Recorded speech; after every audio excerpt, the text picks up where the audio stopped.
Hi everyone, welcome back to Java 1 for All. In this video we are going to talk about the disconnected RowSet cache RowSet. For that we are going to create a new RowSet connection. Just copy this method and then you change here to CachedRowSet and change the name to get CachedRowSet, and here you can change here to CachedRowSet and here get not get but create CachedRowSet.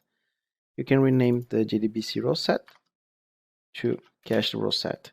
So what's the difference? The difference between the JDBC RowSet and this one is that the JDBC will keep a connection with the database, and the cached, it will retrieve the data, and even if you lose connection to the database or the database is not reachable, you still have the data in memory. So let's see, for example, I think the biggest challenge here is updating the data, because if you get the data back and it's a row set, you update the row and you would like to send this data back, and now there are some challenges that you have to face for that. So let's copy the update row JDBC row set, rename to cached row set. The update is basically the same thing, but the connection factory will get from the cached row set. Here I'm going to copy the cached and I will cached row set, and I'm going to copy here, not copy but refactor cached row set.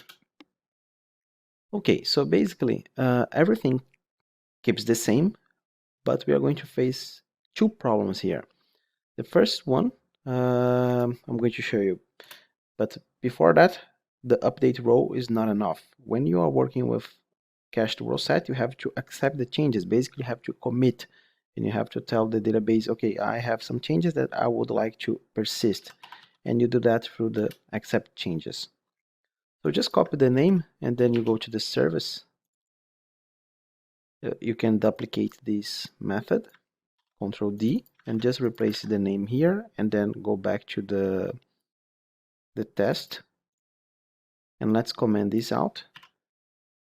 To keep things a bit cleaner, I will go back to the repository. I will remove the row listener, so we will see what's happening a little bit better. And here I will just rename to update cached row set. I'm not sure what we have in the database. Let me see if we have med. So just select here. Okay, we have med house and we would like to update to med. So let's execute Shift F10. And then we have the first problem. I'm not sure exactly why, and it took me like quite some time to figure out why we have this syntax error. But basically this syntax error is because the query has been created with wrong syntax, as the name implies here. But the question is, what is the wrong syntax? Now it took me a while because I had to dig deeper into where the things are happening. So if you're starting and you are facing these kind of problems, this is something that is very difficult to find something on Google, for example. Usually when you face situations like this where you are Googling and you don't find anything related, you just have to figure out yourself. So I know that the problem is happening here, and then you go inside this class pressing Ctrl B, and then you go to the implementation. We are working with CachedRowSet, and as you can see here, I have a debug. So basically I press Shift F9. I already did this process, of course, that's why I know, and I keep going one by one and I try to see what's happening. And I see here, you can see that we are inside the CachedRowSet, that we have this update original row. If you go inside this, I have another debug. You keep going until you find where the query is built. So I keep going. As you can see, we have this prepare statement. You have the query here, but right now, yeah, we can copy this, or you can go all the way to the execute query. At this point, you have the perfect query. So if this was supposed to work, this is the place. You just copy, right click, copy value, and then you go to the database and you put it here and you remove the package.